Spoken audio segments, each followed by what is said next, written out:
I kender sikkert pyramiderne, det fantastiske monument i Egypten, som Robin Sharma skriver i, var det enten 5 AM Club eller The Wealth Money Can't Buy.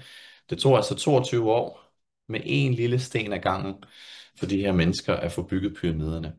Så hver eneste dag, så er det de små mini-succeser, vi får, som bygger et stort og velhavende liv. Så med det i baghovedet, så har jeg lavet det her, som jeg kalder det økonomiske frihedsbjerg. Og min baggrund for, at det er dagens emne i dag, jamen det er, fordi at rigtig mange mennesker tænker, at investering, det er den direkte vej til at skabe stor velstand. Og som jeg også skrev ind i Facebook-gruppen, jamen, så er det faktisk kun en lille del af det. For hvis man skal investere, jamen, så skal man have evnen til at spare penge op, og ikke forbruge det hele hver måned.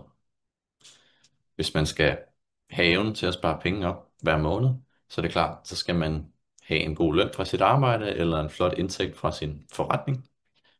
Hvis man skal have stor succes på sit arbejde, eller med sin forretning, så er det vigtigt at have et rigtig godt og veludviklet mindset. Og hvis man skal have et rigtig godt og veludviklet mindset, og hvis man virkelig skal være lederen af sine egne tanker på daglig basis, jamen så er det identiteten, der faktisk kommer til at afgøre det. Altså hvilket menneske man ser sig selv som. Det håber jeg kaster et lidt nyt perspektiv over på hele konceptet bag økonomisk frihed. For i resten af præsentationen her, jamen der vil jeg kort komme ind på hver af de 5, og hvad det ligesom indebærer, og hvad I alle sammen kan gøre. Både jer, der er med på mødet, og jer, der ser med på optagelsen, i forhold til at udvikle samtlige 5 elementer. Identitet til at starte ud med. Det er, som I kan se her, det nederste punkt på bjerget, og derved også det vigtigste, vil jeg mene. Og det handler om, kort og godt, at se sig selv som velhavende, selvsikker og succesfuld, før det sker. Så noget, som kan være rigtig afgørende at overveje, det er, hvordan er ens drømmemenneske? Og hvad er ens drømmeudgave af sig selv? Og der er det vigtigt at tænke på, hvordan udvikler man sig arbejdsmæssigt? Hvordan er ens økonomi? Hvordan er ens relationer? I det hele taget fylde sit sind dagligt med tanker om det menneske, man gerne vil blive til. Og det, som mange tænker, det er, jamen hvis jeg gerne vil blive meget velhavende, meget succesfuld, have ja, stærk tryghed og ro i forhold til pengene, jamen så skal jeg først have en masse penge ind på min konto, før det kan ske og lade sig gøre. Look what I found in my pocket! Look! A year's salary right here! Men så er der en lille gruppe af mennesker, som gør det omvendt, som jeg har skrevet hernede. Det er det her med at tale og tænke og handle og leve som ens drømmemenneske, før det sker. Og det kan være rigtig afgørende, fordi så tiltrækker man det meget mere effektivt. Fordi det er det allervigtigste. Fordi det handler ikke om pengene, vi tjener. Det handler ikke om jobbet, vi får. Det handler om identiteten og det menneske, vi bliver til hver eneste dag. Så det er det afgørende, fordi det er roden af alt det andet. Det er de nederste rødder i vores smukke, flotte livstræ, som skal vandes hver eneste dag. Så hvis vi går lidt højere op, så har vi mindsetet. Og det er jo lidt den klassiske, som jeg også fortæller om inde i videoforløbet. Det her med, at man bliver, hvad man tænker. Så den måde, man håndterer sine tanker på, er super afgørende også. Så der kan det være vigtigt lige at stoppe op og sige, okay, hvordan er ens tanker om økonomi? Har man en overflødig eller en begrænsende økonomisk mentalitet? Og så har jeg lavet nogle eksempler, som sikkert vil være ret lette at forstå. Fordi vi fortæller alle sammen os selv en historie hver dag, men vi er selv ledere over, hvordan historien rent faktisk bliver skrevet hver eneste dag. Så vi kan fortælle os selv, at penge er lettere at tjene, eller vi kan fortælle os selv, at penge er sværere at tjene. Vi kan fortælle os selv, at økonomi er sjovt, og så kan vi fortælle os selv, at økonomi er træls. Vi kan have den holdning til penge af investeringen, jamen, at det er kirsebæret på toppen af vores livsmæssige frihedskage. Og så kan vi have den holdning af, at penge er meget begrænset, derfor så er investering det altafgørende fundament. Det er bare så essentielt at blive ved med at arbejde med det her, og have det gode mindset i forhold til økonomi, i stedet for det her mindre gode, og ligesom træne sig selv hver eneste dag, til at det ligesom bliver fokus. Lad os gå videre til det næste. Det er arbejde og forretning. Meget, meget, meget spændende område også, fordi det er jo selvfølgelig det mere praktiske fundament til, hvordan vi kan tjene nogle flere af de der penge, sådan så det også er, at man har mere at investere. Og det, som man kan overveje i forhold til den del, det er, hvordan man bruger sine kompetencer. Der er noget, man er god til, der er noget, man er mindre god til. Og jo bedre man kender sine kompetencer, jamen, jo bedre vil man også kunne udføre sit arbejde og blive til sit arbejde, og også vide, hvad man faktisk skal arbejde med. Og så er der så det her med, at man vælger at have stillstand, og man vælger at lade være med at lære så meget, eller om man vælger aktivt at blive dygtigere til sit arbejde hver eneste dag. Og det er også to meget, meget vigtige spørgsmål at stille sig selv og arbejde med i forhold til at få så god en økonomi som overhovedet muligt. Så er der også en lille del om det her med at have en elite-mentalitet, det her med at insistere på at gå efter at blive den allerbedste. Og det er også et mindset-spørgsmål, vil jeg sige, så de hører lidt sammen. Så det kan man også spørge sig selv om, fokuserer jeg hver dag på faktisk at blive den allerbedste, og tilslutte mig den ultimative elite inden for mit fagområde. Og mange tror det her med at være en del af eliten, eller blive den allerbedste, at det har rigtig, rigtig høje omkostninger. Og det mener jeg faktisk som udgangspunkt ikke, det har. Jeg mener mere, at det er et mindset-spørgsmål og en prioriteringssag. Så der tror jeg, et rigtig godt mindset at have. Det kan være, at jeg vælger at tilslutte mig eliten, blive den bedste, fordi det har lave omkostninger, og det er let for mig. Det er sådan lidt reverse psychology, det er sådan lidt omvendt psykologi af, hvad man måske lige skal tro. Fordi high performance og det her med at være en elite-person, det er tit er forbundet med at skulle træne 14 timer om dagen og gøre alle mulige fuldstændig umenneskelige ting. Og det tror jeg faktisk ikke nødvendigvis. Så går vi lige videre her, og det er selvfølgelig opsparing, der er det næste punkt. Det ved jeg, I alle sammen er gode til, men det er altid godt lige at få frisket op. Sjovt nok, så har du kommet på forkant med det, Henriette. Det kan jo snart være, at vi skal bytte plads en dag. Men ellers så vil jeg bare komme kort ind på det her med, hvordan bruger man sine penge. Fordi jeg tror tit, man måske kan komme til at bruge penge på ting, man egentlig ikke har brug for.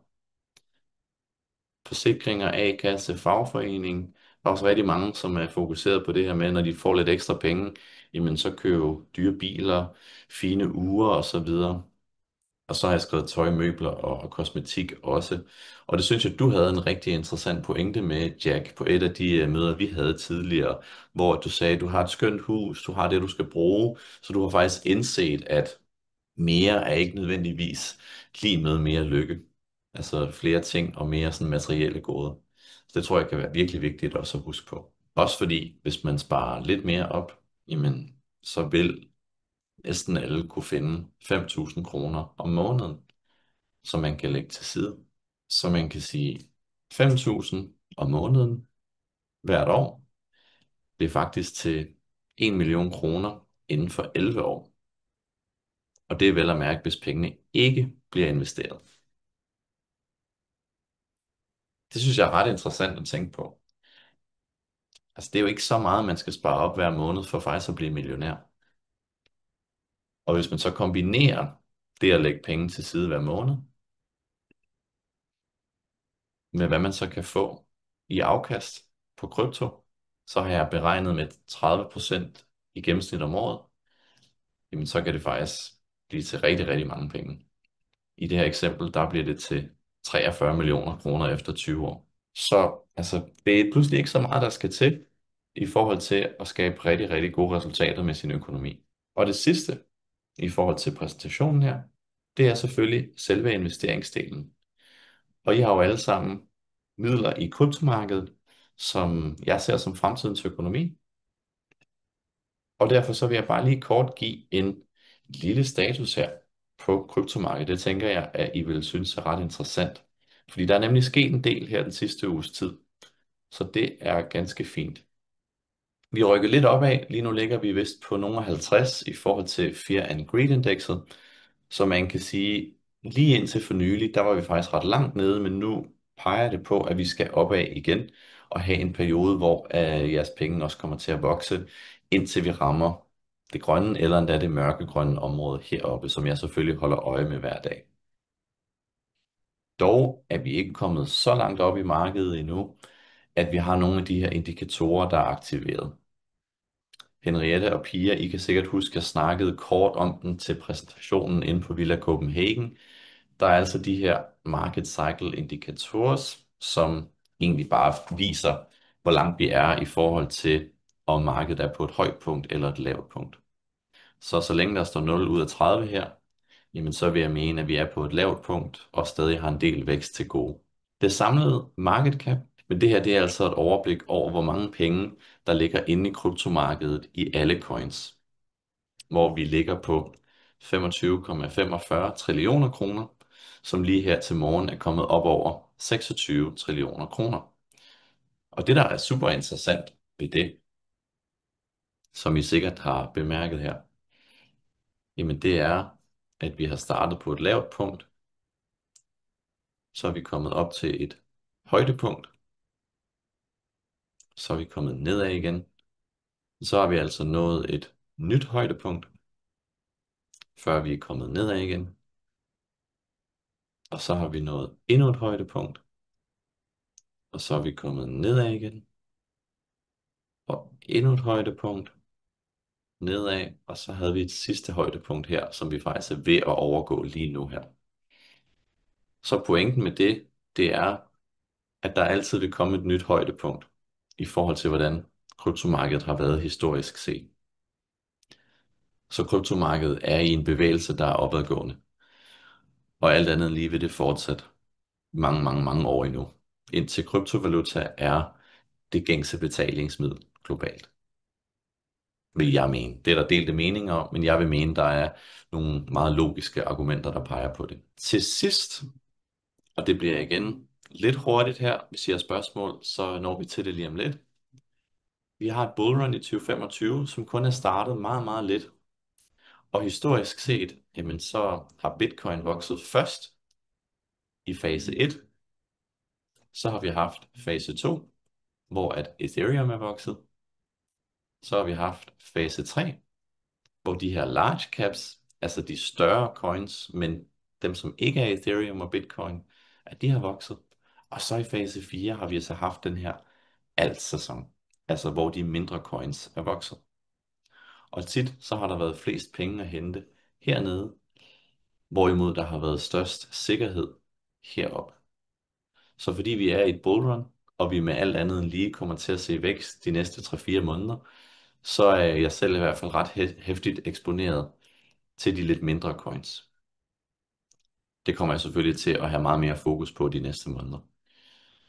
Så det er overordnet set, hvordan kryptomarkedet står lige nu. Og jeg vil mene, at vi er cirka her omkring. Så pengene er på vej ned til Ethereum, hvor Bitcoin har vokset en del. Så kommer Ethereum nok til at vokse lidt mere, og så kommer vi til at se, at de mindre coins også kommer til at vokse. Jeg er ved at lægge min egen investeringsstrategi for de midler, der er kommet ud fra min bolig, som jeg får i næste uge. Og jeg vil også lave en femårsplan i forhold til mine forventninger om fremtidens markedsudvikling. Og på et af de næste økonomiboost, så tænker jeg, at det bliver hovedemnet.